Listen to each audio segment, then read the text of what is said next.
Mayor and Council, my name is Grace MacKenzie. My family has owned the same heritage house in Mount Pleasant for over 70 years, and I am a member of the Mount Pleasant Implementation Committee, was a member of the CLG, and attended the community meetings leading up to the community plan. I'm opposed to this rezoning because it does not conform with the Mount Pleasant Community Plan. The height and density are excessive for this site, and there are mistakes in the January the 20th, 2012 report from the Director of Planning, and therefore, Council is not receiving correct information on which to make a decision. There is also a problem with the process leading up to this report.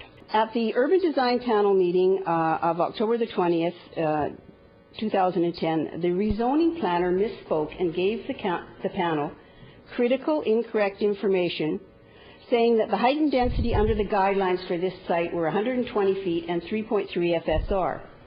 Then 1 month later, she simply altered the minutes to the meeting to say the height was 70 feet to reflect what she should have said per her email. The city's senior urban designer, Scott Hines, spoke to the panel after her and did not correct her statements. Therefore, the Urban Design Panel made a decision on incorrect information, thereby destroying the credibility of this process, whereby they approved this project. The misinformation regarding the 3.3 FSR is still in the January the 20th report to Council in Appendix G on page 1 of 5. Therefore, the Planning Department is providing Council incorrect information on which to make a decision. The January the 20th report on page 2 says, this site is specifically contemplated in the Mount Pleasant Community Plan for taller buildings with specific heights to be determined through the rezoning process. This is incorrect. The plan says, page 25, the IGA and Kingsgate Mall sites are to pursue additional density and height beyond that permitted under the current C2A and C3A zoning. This would require a rezoning. But the plan says for the Rize site, support the design of an iconic landmark building when granting permission for higher buildings.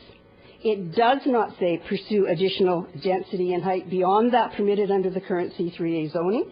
The current C3A zoning bylaw allows 30 feet, and the guidelines permit an increase to 70 feet. This is what the Rize site should receive.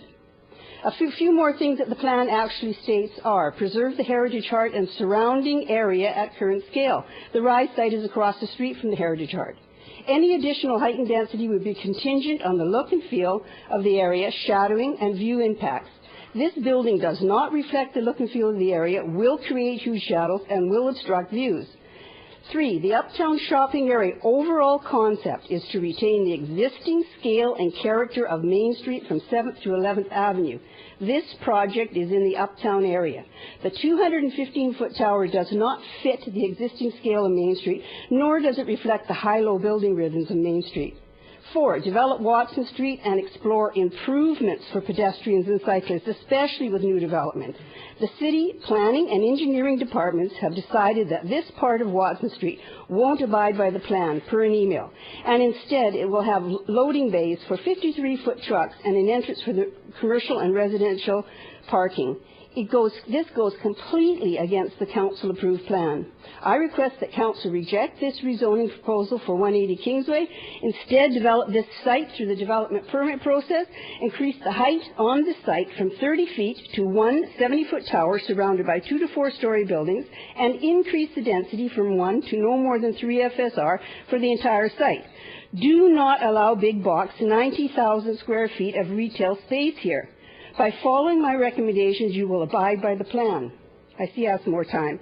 In Appendix A, page 1, under floor area of the report, under floor area and density A, here it increases the balcony exemptions to 12% from 8% allowed in the zoning for this site. What is the justification for increasing the FSR exemption? Why has this increase not been mentioned and explained in the body of the report? This amount of extra FSR is equivalent to 3 regular 33 by 100-foot lots in the city of Vancouver. And I know you've made some new rules, but I still request to speak after all others have spoken. So I have handouts.